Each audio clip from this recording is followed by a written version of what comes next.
Alright guys, welcome back to the Fit Focus Forum, where we take the complexity out of fitness and put the focus back on action.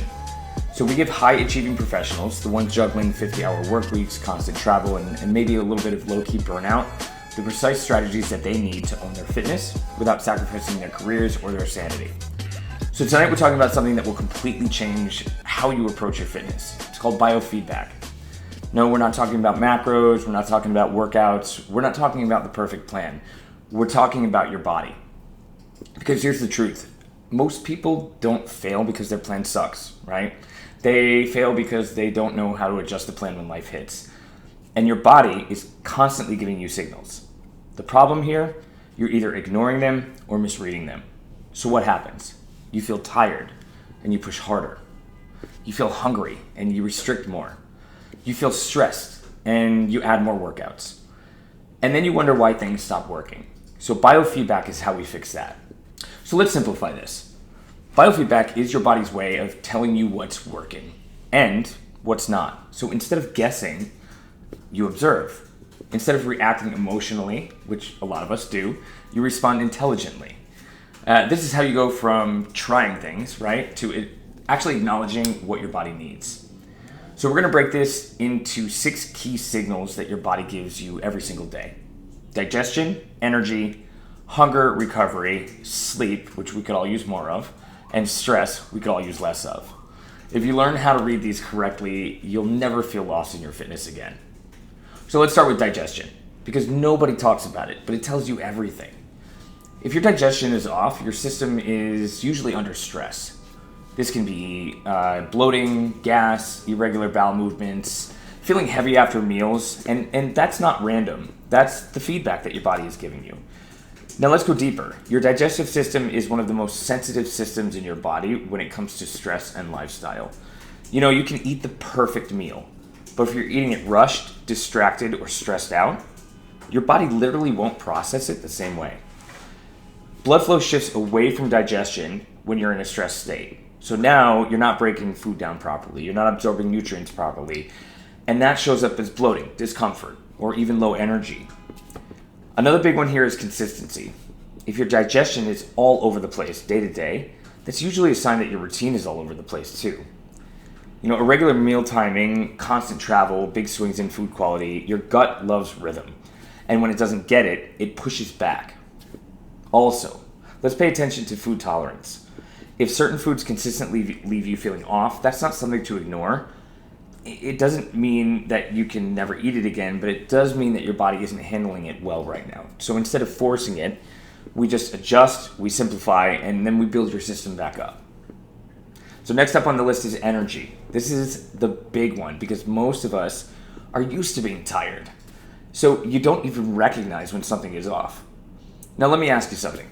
Are you waking up feeling somewhat refreshed or immediately dragging? Do you feel stable energy throughout the day or spikes and crashes? Do your workouts feel strong or like you're just surviving them? Let's take this further. Energy is not just about how you feel physically. It's mental clarity, it is focus, you've got motivation, and it can even affect your drive.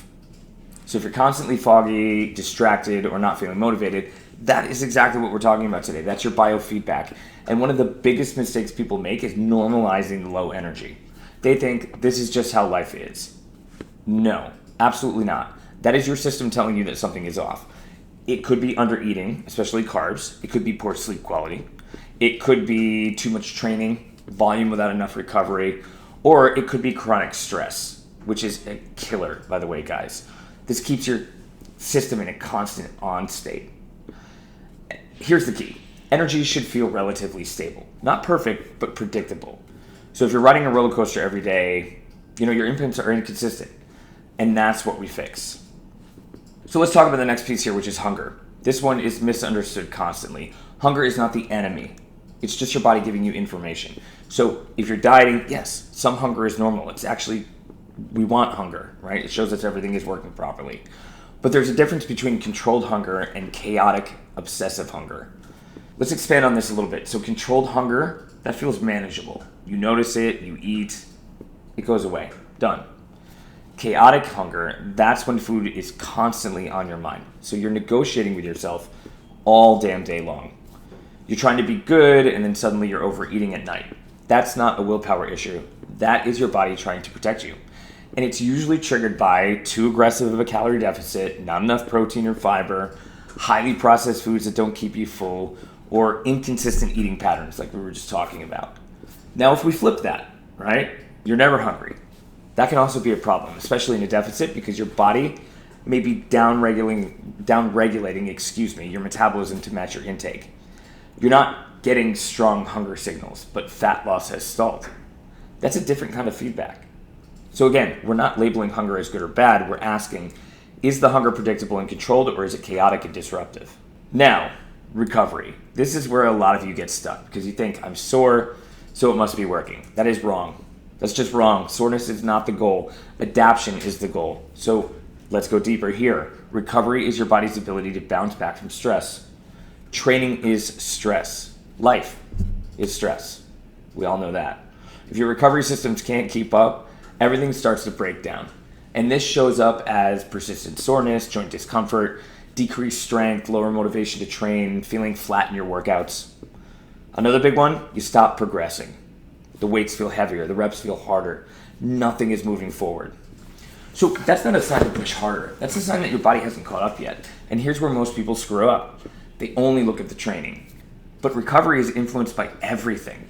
It's your sleep, it's your nutrition, it's your stress, it's your hydration. If one of those is off, recovery suffers. So instead of just changing your workout, we zoom out and we fix the system. Now sleep. This is the multiplier for everything. Fat loss, muscle gain, hormones, mood, recovery, all of it. And yet it's the first thing that people sacrifice. Sleep is where your body does its repair work. The hormones get regulated, the muscle tissue rebuilds, your nervous system resets. So if your sleep is off, everything downstream is affected. And it's really not just about the hours, it's about the quality of sleep that you're getting as well. If you're falling asleep easily, that's great. If you're staying asleep, that's great. But are you waking up during the night? Are you waking up feeling restored, or are you still exhausted? Another big factor here is your routine. Your body thrives on consistency, so going to bed at wildly different times, scrolling on your phone right before sleep, eating heavy meals late at night, all of this disrupts your sleep quality. And the hard truth here is that you cannot out-train bad sleep. You just can't. So if this is off, it becomes priority number one. The last one I want to talk about today is stress. Right? And this is one that most people underestimate because you think stress only counts if something big is happening. But your body doesn't care if it's work stress, travel, relationship stress, lack of sleep like we were just talking about, hard training, or your calorie deficit, because that is stress on your body. It all stacks. Your body just sees this as a total load. So stress isn't just mental, it's physiological. When stress is high, your body shifts into survival mode.